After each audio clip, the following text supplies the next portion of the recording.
Hello everyone and welcome to the Contenders Overview. I'm Syphyt and sitting here with me today is AVRL, who will be talking all about Contenders Australia to give you everything you need to know about Order coming into the Pacific Showdown. AVRL, what can you tell me about Order? Were they expected to win from the start?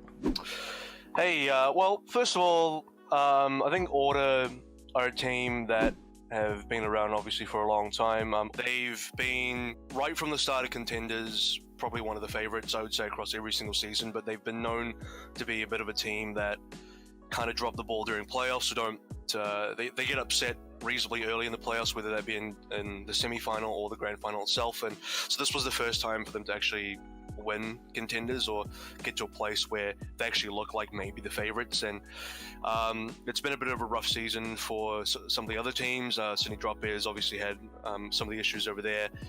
Blank were looking like maybe they could be quite good this season, but didn't quite have the gas to make it through to the end. And I mean, you look at Order towards the end of the tournament, they basically, for the first time in their Contenders history, were sort of able to stay on form, not drop anything really, and they dropped one map overall, pretty consistent overall, and then they just won the tournament. They were good enough to actually win the tournament, and they definitely look like the best team. Our next segment is going to be all about surprises. AVRL, what surprised you this season? Were there any standout players or trades that happened to spice things up? And which teams can you tell me that really stepped up this season?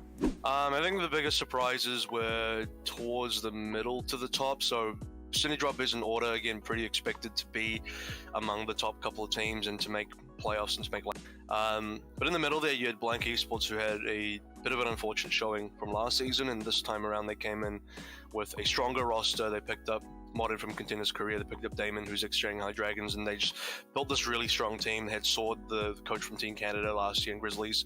So they put a lot into this team to really make it super good. And towards the, throughout the regular season, they were 6-1, where they were tied with both the Drop Bears and Order. So they were this top three that were having this three-way tie scenario going on. So that was a really big improvement for this team, considering how they were last year. But then also, if you have a team that's kind of moved up, other teams get shifted down the ladder a bit. So you have Ground Zero Gaming, who basically were kind of like the Blanca last season.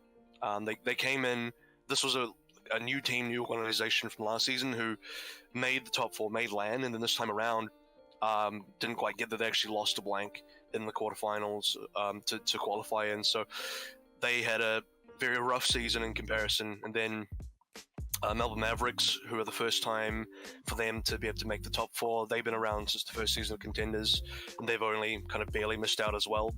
The other big surprise would have been Mindfreak, who technically only made it into Contenders due to a rulebook, like a technicality. The number 2 team in trials were disqualified, and Mindfreak were the number 3 team in trials, so they got that spot into Contenders. And off the back of that, they actually made quarterfinals, so that was a really, really huge boost of momentum for them. So that's probably the biggest few things to think about.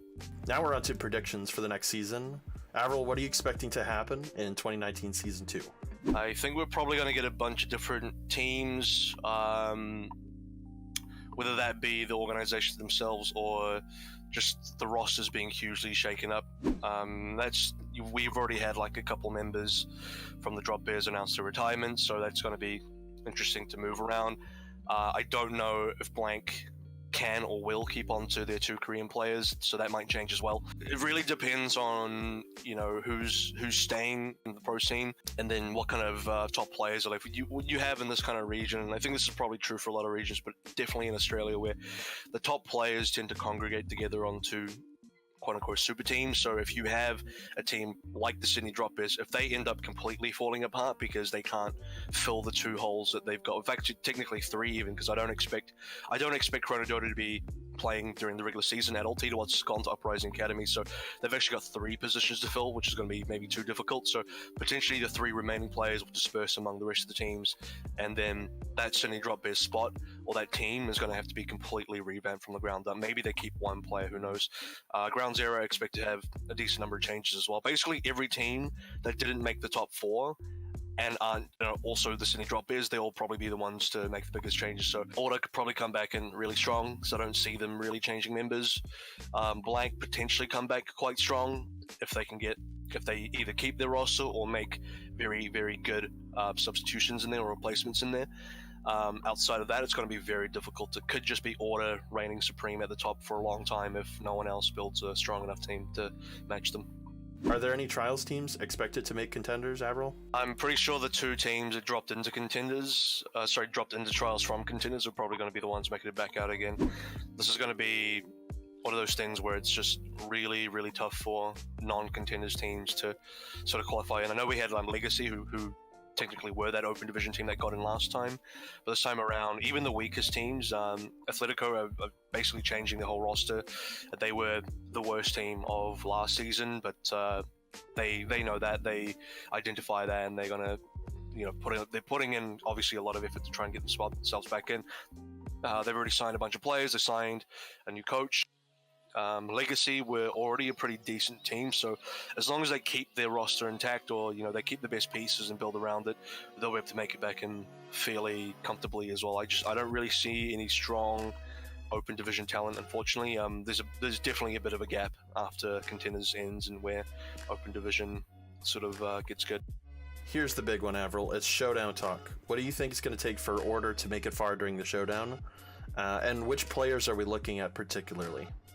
Order are actually one of the only teams at the Pacific Showdown that are going to run mostly GOATs. So you have them and O2 Blast were the two big GOATs teams, and then the other four teams are kind of DPS heavy, Sombra heavy, and a couple cases Doomfist heavy as well. So I think for Order, their first step is to play a very good mirror versus O2 Blast, and they've actually said that they're pretty confident against O2 compared to the other teams, and they prefer playing the GOATS mirror anyway, so that would, in their perspective, that's like a really good opening match for them. So it's good that the confidence is there. It's going to be a tough match for them regardless, and they're going to need to get past that, and beyond that, whether they want to lose, the idea is they have to be a very good anti-DPS or anti-Sombra type of GOATS team, and that's going to be the biggest test, because that's like the rest of the competition at the Showdown. If they can't get past the Sombras, then they're not going to get very far. So that's the idea. And in terms of players that kind of showed up the biggest in the grand final were Adam, their Diva player,